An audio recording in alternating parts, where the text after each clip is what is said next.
visittemples.com அப்படிங்கிறது கோவில்களை பற்றிய ஒரு வெப்சைட் வலைதளமாகும்.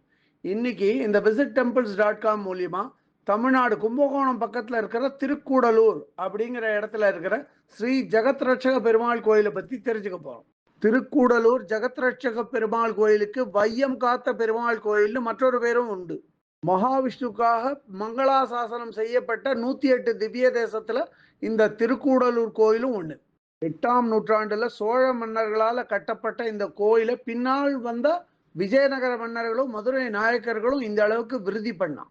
இந்த ஜெகத் ரட்சக பெருமாள் கோயிலுக்கு கிழக்கு நோக்கிய 5 அடுக்கு கொண்ட ஒரு ராஜகோபுரம் இருக்கு. கோயிலுக்குள்ள நுழைஞ்சா துவஜஸ்தம்பம் இருக்கு. துவஜஸ்தம்பத்தை அடுத்து ஒரு நைவேத்திய பீடமும், மேற்கு நோக்கி அதாவது மூலஸ்தானத்தை பார்த்த மாதிரி கருடாழ்வார் சன்னதி இருக்கு. மூலஸ்தானத்தோட வாசல்ல 2 துவாரபாலகர்கள் விக்கிரகம் இருக்கு நின்ற கோலத்துல. கிழக்கு நோக்கிய மூலஸ்தானத்துல மூலவரான வையம் காத்த பெருமாள் நின்ற கோலத்துல ஸ்ரீதேவி பூதேவியோட காட்சியளிக்கிறார். அதே மூலஸ்தானத்துல உற்சவமூர்த்தியான ஜெகத் ரட்சக பெருமாளும் ஸ்ரீதேவி பூதேவியோட காணப்படுறார். இவர் பேரால தான் இந்த கோவிலே அழைக்கப்படுறது. மூலஸ்தானம் பக்கத்திலேயே இருக்கிற மகாமண்டபத்துல வரதராஜ பெருமாள் ஒரு சன்னதியில காணப்படுறார். அவரும் ஸ்ரீதேவி பூதேவியோட காட்சியளிக்கிறார்.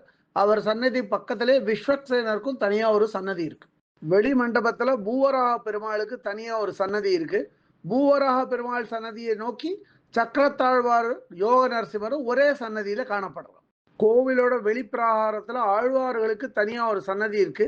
அதுல பிள்ளை லோகாச்சாரியார், ஸ்ரீ ஆளவந்தார், மணவாள மாமுனிகள், உடையவரான ராமானுஜர், திருமங்கை ஆழ்வார் இவரோட சேர்த்து நம்மாழ்வாரும் இந்த சன்னதியில காணப்படுறார். இந்த கோயில்ல தாயாருக்கு கிழக்கு நோக்கிய ஒரு சன்னதி இருக்கு. தாயாரோட பேரு பத்மாசனவல்லி தாயார். தாயார் அமர்ந்த கோலத்துல கிழக்கு நோக்கி காணப்படுறார். இந்த தாயாரோட உற்சவமூர்த்தி விக்கிரகத்தோட பேரு புஷ்பவல்லி தாயார். இந்த புஷ்பவல்லி தாயார ஜெகத் ரட்சக பெருமாள் மூலஸ்தானத்துல வச்சிருக்கா. கிழக்கு நோக்கிய இந்த பத்மாசனவல்லி தாயார் சன்னதி வாசல்லையும் 2 துவாரபாலகிகள் விக்கிரகம் நின்ற கோலத்துல காணப்படுறது. இந்த கோவில்ல ஆண்டாளுக்கும் வெளிப்பிரகாரத்துல கிழக்கு நோக்கி ஒரு சன்னதி இருக்கு. இந்த ஆண்டாள் சன்னதி பக்கத்துல ஒரு பெரிய பலாமரம் இருக்கு. இந்த பலாமரத்தை சுத்தி ஒரு பீடம் மாதிரி அமைச்சிருக்கா. ஒரு காலத்துல இந்த பலாமரத்தை வெட்டணும் அப்படின்னு முயற்சி பண்ண போது ஒரு பெரியவர் இந்த மரத்தை வெட்டக்கூடாதுன்னா இன்னைக்கும் அந்த மரத்தை பயபக்தியோட பாதுகாத்துட்டு வரா. அந்த மரத்தோட சிறப்பு என்ன அப்படின்னா, இந்த மரத்தோட பலாமரத்தோட நடுபாகத்தை உற்று நோக்கினா அங்க ஒரு சங்கு வடிவம் இன்னைக்கும் தெரியும். போறவாள்லாம் அதை பார்த்து சேவிக்கிறார். இந்த பலாமரம் தான் இந்த கோயிலோட ஸ்தல விருட்சமாகும். இங்க இருக்கிற புஷ்கரணியோட பேரு சக்கர தீர்த்தம். இந்த ஊருக்கு திருக்கூடலூர்னு ஏன் பேர் வந்தது அப்படின்னா, தேவர்கள் எல்லாம் இங்க ஒன்னா கூடி இங்க ஜெகத் ரட்சக பெருமாளை வழிபட்டார். அதனாலதான் இங்க திருக்கூடலூர்னு இந்த கோயிலை அழைக்கிறார்.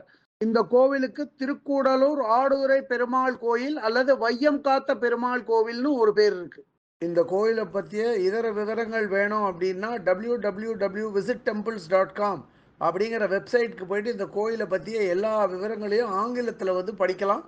இல்லை பிற பாஷைகளில் வேணும்னா அதிலேயே மொழிபெயர்க்கிற வசதியும் இருக்குது. அப்படியே மொழிபெயர்த்து அவாவா பாஷைக்கு தகுந்த மாதிரி படிச்சுக்கலாம். அதை இதுவரை இந்த காணொலியை கண்டும் கேட்டும் மகிழ்ந்த பக்தர்களுக்கு visittemples.com சார்பாக ராகவாச்சாரியின் நன்றிகள்.